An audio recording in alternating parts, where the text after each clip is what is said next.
وعلیکم السلام ورحمۃ اللہ۔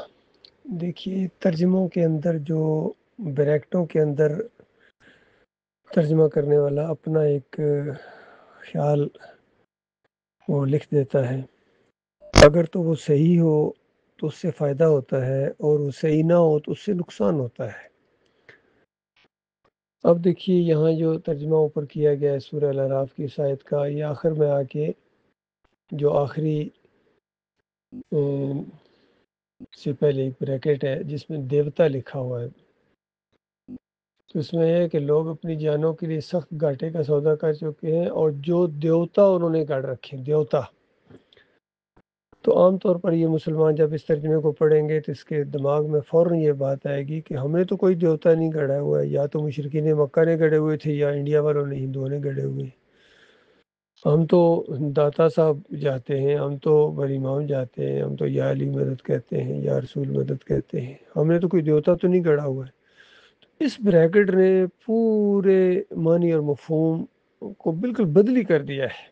اور اسی وجہ سے ان مسلمانوں کا دھیان بھی نہیں جا رہا ہے کہ ان کے عقیدے میں بھی شرک ہے، اور انہوں نے بھی اپنے دیوتا گڑے ہیں، صرف دیوتاؤں کے نام مختلف ہیں۔ وہاں اگر گنیش ہے تو یہاں بڑی امام ہے، داتا پیا ہے، محی الدین چشتی ہیں، ان کے مشکل کشا ہیں، حاجت روا ہیں، یہ سارے انہوں نے گڑھے ہیں، بالکل اسی طریقے سے انہوں نے گڑھے ہیں جس طرح ہندوؤں نے گڑھے تھے، مشرکین مکہ نے جس طرح گڑھے تھے، ابراہیم علیہ السلام کی قوم نے جو گڑھے تھے، نوح علیہ السلام کی قوم نے، سب سے پہلی قوم جو پھیلی ہے آدم علیہ السلام کی اولاد میں، وہ نوح علیہ السلام کی قوم ہے، اور انہوں نے گڑھے تھے وہ 5 تن پاک، ود، سوا، یعوس، یعوق اور نصر، اور آخری جو قوم ہے انہوں نے گڑھے ہیں 5 تن پاک اللہ کے مقابلے میں۔ یہ اسی طرح شرک میں مبتلا ہو گئے جس طرح پہلی امت شرک میں مبتلا ہوئی تھی، اور پھر ہر امت کے اندر جو بھی رسول آتے رہے، مالک فرماتا ہے وَلَقَدْ بَعَثْنَا فِي كُلِّ أُمَّةٍ رَسُولًا أَنِ اعْبُدُوا اللَّهَ وَاجْتَنِبُوا الطَّاغُوتَ۔ ہر امت کے اندر، جس علاقے کے اندر، جس دور کے اندر، وہ پہلے نبی آدم علیہ السلام ہوں یا آخری نبی محمد صلی اللہ علیہ وآلہ وسلم، ایک ہی دعوت ہے، ایک ہی دعوت ہے کہ لوگوں اللہ کے بندے بن جاؤ۔ اللہ نے تمہیں اپنی بندگی کے لیے پیدا کیا ہے، پوری کائنات کو گویا تمہارے خدمت میں لگا دیا اور تمہیں اپنے لیے بنایا ہے۔ تو اس انسان نے اگر اپنے مالک اور خالق کے ساتھ وفا نہ کی،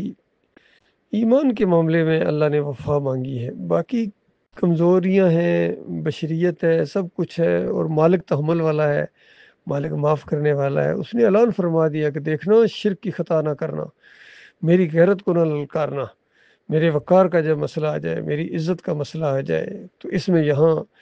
کمزوری نہ دکھانا، نمک حرامی نہ دکھانا، ورنہ وہ عذاب دوں گا کہ جو کسی انسان نے کسی انسان کو ایسا عذاب نہیں دیا ہوگا، کسی انسان نے کسی دوسرے انسان کو ایسا نہیں جکڑا ہوگا جس طرح اللہ جکڑے گا۔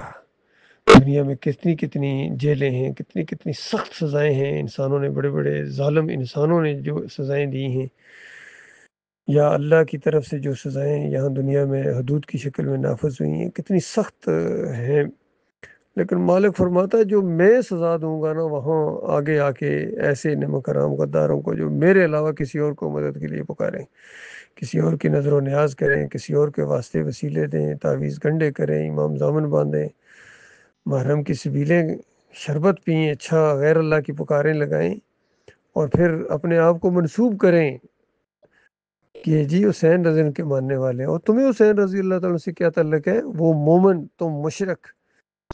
پھر کہتے ہیں ہم آل رسول ہیں، تم رسول اللہ صلی اللہ علیہ وسلم کے ساتھ کس طرح اپنی نسبت ملاتے ہو؟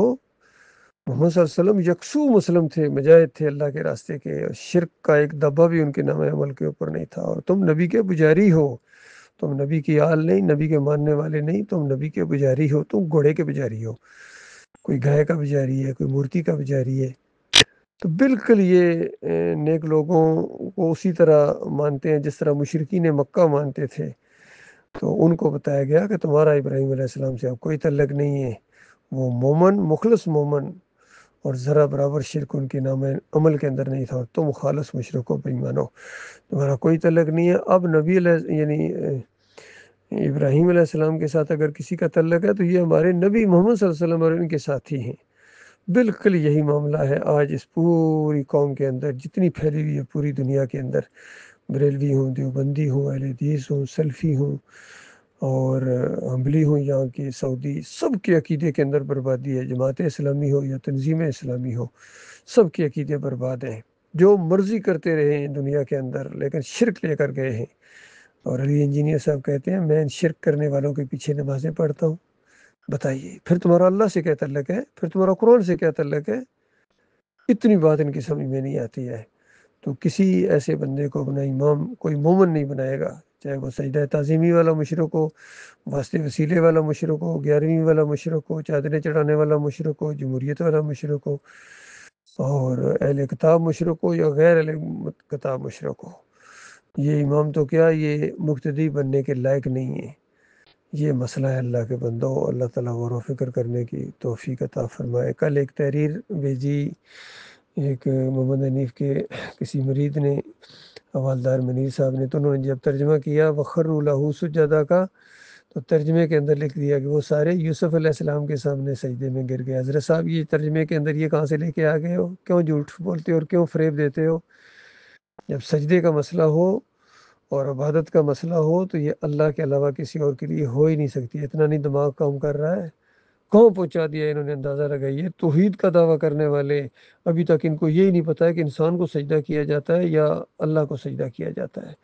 اور تمام انبیاء توحید کی دعوت دینے آئے تھے یا ایک دوسرے کو سجدے کرنے آئے تھے؟ بتائیے، اتنا ان کی مت ماری گئی ہے۔